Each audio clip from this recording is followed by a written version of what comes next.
Profit and loss topic में ये हमारा तीसरा वीडियो है। 2 वीडियो हमने कवर कर लिए हैं। आज की वीडियो में कुछ एक नए टाइप के क्वेश्चन होंगे, यानी थोड़ा थोड़ा अब हम लेवल बढ़ाते चलेंगे। तो आज का पहला क्वेश्चन है कि किसी पंखे को 570 रुपये में बेचने से 5% की हानि होती है, तो 5% लाभ प्राप्त करने के लिए पंखे को कितने में बेचना होगा। तो पहले इस टाइप के क्वेश्चन देखेंगे। तो इस स्टेटमेंट पर आधारित जो क्वेश्चन होते हैं, इनके लिए एक तो हमारे पास सीधी ट्रिक होती है। ट्रिक क्या होती है कि जो भी आपको मान दिया गया है क्वेश्चन के अंदर, उसे आपने गुणा कर देना है जो दोनों प्रतिशत है उनसे। दोनों प्रतिशत का मतलब ये तो हमारा हो जाएगा पहला और ये हो जाएगा दूसरा प्रतिशत। तो फॉर्मूला कहता है कि मान upon second value upon first value. तो मान कितना है, कितनी वैल्यू है, 570 रुपये है। अब दूसरा प्रतिशत क्या है, 5% लाभ है। लाभ का मतलब 100 से ये आगे चला जाएगा, 100 की वस्तु 105 में। पहली वैल्यू वो क्या है, 5% हानि की है। हानि की है तो आपने 100 में से कम कर देना है। 100 में से 5 घटेगा तो 95। यहाँ से सीधा आंसर मिलेगा। 5 पर काटें तो 21 और ये हो जाएगा 19। 19 से कट रहा है 19, 30, 57, 30, 21 ये होते हैं 63। तो 630 रुपये सेलिंग प्राइस है। ये तो इसकी ट्रिक है। और ट्रिक अब दिमाग में आ सकता है कि पहले ये ट्रिक बनी कैसे है, इस पर कैसे हम लगा सकते हैं, तो वो भी सीखेंगे कि ट्रिक कैसे बनाई गई है, कंसेप्ट सीखेंगे। और ट्रिक हमारे याद भी तभी रहती है जब हमें क्वेश्चन का जो कंसेप्ट है वो क्लियर होता है। तो कंसेप्ट सीख लेते हैं, फिर पता चल जाएगा ट्रिक कैसे बनी है। तो क्वेश्चन में हमें पहले क्या दे रखा है, बेचने से 570 में बेचने से सेलिंग प्राइस है 570 रुपये और 5% की हानि हुई है। लॉस है हमारा 5%। यहाँ से अब क्या निकलेगा, पहले सीपी निकलेगा। यानी क्वेश्चन को हमने 2 हिस्सों के अंदर ब्रेक कर लिया कि 570 में बेचने से जो 5% की हानि हुई है, तो ख़रीदा हमने कितने में था, ये हम ज्ञात कर लेते हैं। तो कॉस्ट प्राइस और सेलिंग प्राइस और लॉस जब दिया होता है तो हमारे पास एक फॉर्मूला होता है। उसमें क्या होता है, 570 multi 100 upon 100 minus loss percent. तो ये हमारा हो जाएगा कॉस्ट प्राइस। ये फॉर्मूला हमने छोटी क्लासों में ही सीख लिया था कि जब हमें सेलिंग प्राइस दिया हो और लॉस हो तो कॉस्ट प्राइस क्या था। अब ये तो हो गया, सीपी हमें मिल गया। अब क्वेश्चन में आगे कहता है 5% लाभ प्राप्त करना है, इतने में ख़रीदा है। अब इस पर हमें 5% का प्रॉफिट चाहिए। तो हम यहाँ से सेलिंग प्राइस ज्ञात कर सकते हैं, उसका फॉर्मूला भी हम जानते हैं। कॉस्ट प्राइस दिया हो और प्रॉफिट परसेंट दिया हो, उसका भी फॉर्मूला क्या होता है, पहले हम लिखते हैं सीपी 570 मल्टी 100 अपॉन 95 और इसको हम, यानी इतना तो सीपी है, इसके साथ हम क्या लगाते हैं 100 प्लस प्रॉफिट परसेंट। तो 100 प्लस 5 105 और नीचे आ गया 100। अब जब इस टाइप के क्वेश्चन के अंदर हर बार जब हम यही चीज़ लगाएंगे तो हर बार हमें ये मिलेगा कि 100 ऊपर है और 100 नीचे है। तो 100 से जो 100 कैंसिल हो जाएगा, 100 से 100, बाकी क्या बचा है 570 105 95। अब ट्रिक में देखें 570 105 और 95। तो यदि सीधी ट्रिक हम लगाएंगे और आंसर हम निकाल देंगे 630 रुपये। याद रहे ये ट्रिक इसी जो स्टेटमेंट पर आधारित है उस पर ही लगती है कि किसी वस्तु को हम बेचें, कुछ हानि हो या कुछ लाभ हो, अगली बार हमें कुछ नया लाभ या हानि प्राप्त करना हो। यानी सक्सेसिव है ये, प्रॉफिट है चाहे लॉस है, 2 वैल्यू हमें दी होती है। तो इसका हम एक क्वेश्चन और देखते हैं ताकि सीधा हम ट्रिक यूज़ करना सीख जाएं, फिर अगला टॉपिक करेंगे। नेक्स्ट क्वेश्चन इसी ट्रिक पर आधारित है कि किसी वस्तु को हमने 21,250 रुपये में बेचने पर 15% की हानि हुई, उसे कितने रुपए में बेचा जाए ताकि 15% का लाभ हो। तो जो वैल्यू दे रखी है 21,250, उसको गुणा करना है, नीचे ऊपर रखना है दूसरी वैल्यू 25%, यानी 100 वाली 125 में, और नीचे रखना है जो पहली वैल्यू है 15% है, तो 100 में से 15% घटाएँ क्योंकि वो हानि है, हानि हमें माइनस करनी होती। अब हम इसको काटें, 5 पर 25 और ये कटेगा 17। 17 से इसको उड़ा देते हैं, 17 एकम 17, 4 42 हो गई, 17 दूने 34 8 85 हो गए, 17 5 85। तो 1250 को 25 से गुणा करना है, एक जीरो तो हम पहले ही लगा देते हैं। अब 125 को 25 से गुणा करना है, या तो 25 का पहाड़ा पढ़ दो सीधा, या एक काम और हम देख रहे हैं। 125 होता है 5 की पावर 3 और 25 होता है 5 की पावर 2, तो 5 की पावर 5 हो गई, वो क्या होती है 3125। तो 31,250 रुपये इतने में बेचना होगा, तब हमें 25% का लाभ हो रहा है। और 21,250 में बेचा था तो 15% की हानि हो रही थी। तो इस टाइप के क्वेश्चन आप समझ गए होंगे, सीधा ट्रिक पर जल्दी से हम कर सकते हैं बिना समय गंवाए। अब हम एक नया टाइप देखते हैं और उसके कुछ क्वेश्चन लेते हैं।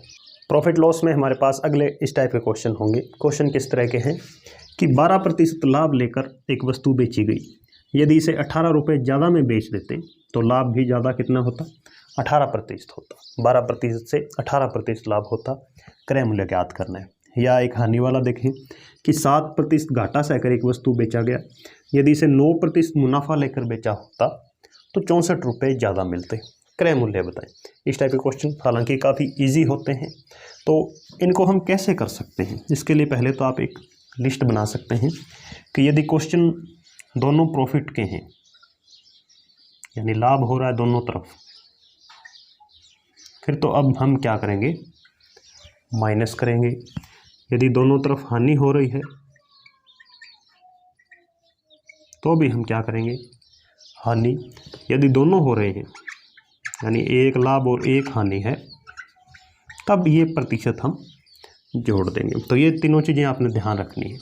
तो पहले क्वेश्चन में क्या है, 12% लाभ और 18% लाभ, तो दोनों लाभ हैं, क्या करेंगे, माइनस करेंगे। तो 18 में से जब हम 12 घटाते हैं तो क्या बचता है हमारे पास, 6%। इसी की वैल्यू आपको क्वेश्चन में दे रखी होगी कि रुपए कितने ज़्यादा मिल रहे हैं, 18, यानी 6% लाभ ज़्यादा और रुपयों में रुपए हैं 18 ज़्यादा। 1% की वैल्यू 6 तिये 18। याद करना है कॉस्ट प्राइस। कॉस्ट प्राइस हमने शुरू में सीखा था कि अपने आप में हमेशा 100% होता है, तो 100% की वैल्यू हो जाएगी 300। तो इसका आंसर हो जाएगा 300 रुपये। इसी तरह अब चौथा क्वेश्चन देखें, 7% घाटा है और दूसरी बार है मुनाफा, यानी लाभ और हानि दोनों है। तो दोनों प्रतिशत क्या कर देंगे, हम जोड़ देंगे। तो 7 और 9% कितने हो गए, 16%। और क्वेश्चन में क्या कह रहा है, रुपयों में है 64, 1% की वैल्यू हो गई 4। क्रय मूल्य बताना है, 100% होता है क्रय मूल्य, तो 4 की वैल्यू हो जाएगी 400। 1 की वैल्यू 4 है तो 100 की वैल्यू 400, तो कॉस्ट प्राइस हो जाएगा 400। अब ये तो हो गए इजी क्वेश्चन, और ये चीज़ उम्मीद करता हूँ आप समझ गए होंगे। लाभ और लाभ है तो घटा देंगे, हानि है तो भी घटा देंगे, दोनों है तो वो जुड़ जाएगा, क्योंकि 7% माइनस का मतलब 93% है, और 9% लाभ का मतलब 109%। दोनों में कितना फर्क है, 16% का अंतर आप देख रहे हैं। तो चाहे तो हम सीधा डायरेक्ट जोड़ दें 7 और 9 को, या हम क्या करें 109 में से 93 माइनस कर दें। तो इस टेबल की सहायता से हम इजीली इस टाइप के सभी क्वेश्चन को कर सकते हैं। अब इसी में हम एडवांस क्वेश्चन लेते हैं। एक तो क्वेश्चन है हमारे पास कि एक वस्तु को 16.66% हानि के बदले 12.5% लाभ पर बेचा गया, जिससे कि 1533 रुपये ज़्यादा मिले, क्रय मूल्य ज्ञात करना है। तो अभी हमने सीखा था कि यदि प्रतिशत में जो दोनों तरह की वैल्यू होती हैं, यानी एक लाभ होता है एक हानि होती है, तो उनको हम जोड़कर इसके इक्वल पुट कर देते हैं। लेकिन क्वेश्चन में एग्जामिनर कई बार हमें फंसा देता है, तो ऐसी रकम डाल देता है 16.66, 13.33, 33 सही 1/3, ये से यहाँ 12.5, यानी पॉइंट्स में उलझाता है। तब हम इस मेथड से नहीं कर पाएंगे, तब हमारे पास तरीका क्या होगा, तब हम फ्रैक्शन मेथड का यूज़ करेंगे। यानी 16.66 इसकी प्रतिशत में वैल्यू होती है 1/6, और 12.5% है, 12.5 की फ्रैक्शन वैल्यू होती है 1/8। अब आपने क्या करना है, ये जो नीचे वाली टर्म है इनका एलसीएम ले लेना है। तो 6 और 8 का एलसीएम होता है 24। अब हम यह मान लेते हैं कि ये 24 रुपये ही हमारा कॉस्ट प्राइस है यूनिट में, यानी 24 यूनिट हमारे पास कॉस्ट प्राइस है। अब 24 का कॉस्ट प्राइस जब हम 1/6 भाग इसका हानि के बदले इसको बेचेंगे, यानी 24 का 1/6 क्या होता है, 4 होता है, यानी 4 हानि हो रही है। तो CP था 24 यूनिट और पहले केस में 16.66% हानि के बदले, यानी कितने पर बेच रहे थे हम, सेलिंग प्राइस पहला क्या था, 4 कम, यानी 20 में हम वस्तु को बेच रहे थे। फिर दूसरा केस आया कि 12.5% लाभ पर बेचें। तो 24 की वस्तु जब 12.5% लाभ पर बिके या 24 का 1/8 हमें लाभ मिले, तो 24 का 1/8 3 होता है, 8 दिए 24। तो दूसरा सेलिंग प्राइस हमें क्या होगा कि 24 पर अब हमें 3 लाभ मिल रहा है, यानी वस्तु हो गई 27 की। अब हम देख सकते हैं कि 24 की वस्तु जब हम 20 में बेच रहे थे तो हानि हो रही थी, 27 में बेच रहे हैं तो 12.5% प्रॉफिट हो रहा है। तो यहाँ से यहाँ तक का सफ़र है, इसमें हमारे पास 7 रुपये हमें ज़्यादा मिल रहे हैं। इतनी हानि से इतने लाभ पर बेचें, 7 रुपये ज़्यादा मिलते हैं। क्वेश्चन में क्या कह रहा है कि 1533 रुपये ज़्यादा मिल रहे हैं। तो 7 यूनिट की वैल्यू है 1533, 7 की वैल्यू 1533, 1 की वैल्यू 1533/7। क्या ज्ञात करना है, क्रय मूल्य। क्रय मूल्य हमने कितना माना था, 24 यूनिट। तो 24 से इसको हम डायरेक्ट गुणा कर देंगे, तो ये कटेगा 7 दूने 14, 1 7 एकम 7, 7 9 63। 24 से इसकी हम डायरेक्ट मल्टीप्लाई कर देते हैं। 24 9 216 हासिल हो गई 21, 24 एकम 24 और 21 हो गए 45, हासिल रहेगी 4, 24 दूने 48 और 4 52। तो 5256 रुपये ये इसका क्रय मूल्य है। वैसे यदि हम लेकर चलते, इन दोनों को जोड़ते, तो हमारे पास लगभग 29 पॉइंट समथिंग पॉइंटों में चला जाता। फिर उसको हमें डायरेक्ट इस तरह से कन्वर्ट करना मुश्किल था।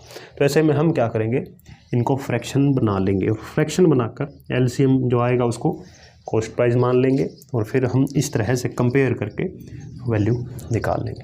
1-2 क्वेश्चन और लेते हैं। अगला प्रश्न है, एक व्यक्ति 157 रुपये में समान मूल्य पर 2 वस्तुएं बेचता है। यदि एक वस्तु पर 20% का लाभ कमाया तो दूसरी पर हानि हुई। हानि प्रतिशत बताएं यदि पूरे सौदे में न लाभ हुआ न हानि। तो इस क्वेश्चन को यदि हम ध्यान से पढ़ें तो जो 157 रुपये ये जो हमें मूल्य दिया है, इसका हमारे पास कोई यूज़ नहीं होगा। ये हमारी केवल, यदि इसका यूज़ करेंगे तो क्वेश्चन काफ़ी लेंथी हो जाएगा, कैलकुलेटिव हो जाएगा। हम क्या करेंगे, सीधा इसी का यूज़ करेंगे कि समान मूल्य पर 2 वस्तुएं बेची है और क्या दे रखा है, एक वस्तु पर 20% का लाभ कमाया, 20% प्रॉफिट है।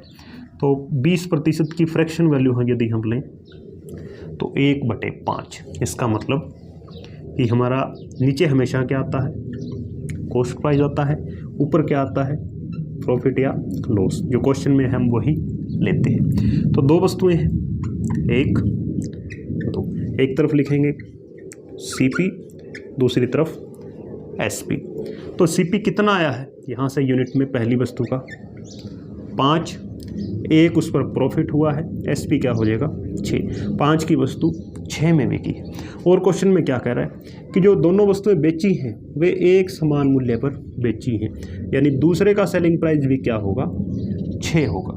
और तो कुल सेलिंग प्राइस कितना हो गया, 6 और 6 12। एक चीज़ और क्वेश्चन में दी है कि पूरे सौदे में न लाभ हुआ न हानि, कुछ नहीं हुआ। इसका मतलब कॉस्ट प्राइस है जो, वो भी कितना होना चाहिए, 12 यूनिट होना चाहिए, क्योंकि सेलिंग प्राइस 12 है तो कॉस्ट प्राइस भी क्या होगा, 12 होगा। इसका मतलब 5 यदि पहली वस्तु का क्रय मूल्य है तो दूसरे का कितना हो जाएगा, 7। तो देख रहे हैं 12, कुछ नहीं, न लाभ न हानि। बताना क्या है, दूसरी वस्तु पर जो हानि हुई है वो दूसरी वस्तु के लिए ये है हमारे पास कॉस्ट प्राइस और सेलिंग प्राइस। तो 7 की वस्तु जब हम 6 में बेचेंगे तो निश्चित रूप से हानि होगी। कितनी हानि, 1 यूनिट। प्रतिशत में हम नीचे क्या लेते हैं, हमेशा कॉस्ट प्राइस लेते हैं और 100 से गुणा कर देते हैं। तो 100/7% 14 सही, 2/7%, ये हमारी क्या हो जाएगी, हानि हो जाएगी। तो इस तरह से हम देख सकते हैं कि केवल परसेंटेज का यूज़ करके हम क्वेश्चन हल कर लेते हैं। तो आज के जो दोनों टाइप हमने सीखे हैं उनके आपके पास जो भी बुक है या PDF है उसमें से देखिए और इन दोनों टाइप के क्वेश्चन को आप हल करके देखिए। धन्यवाद।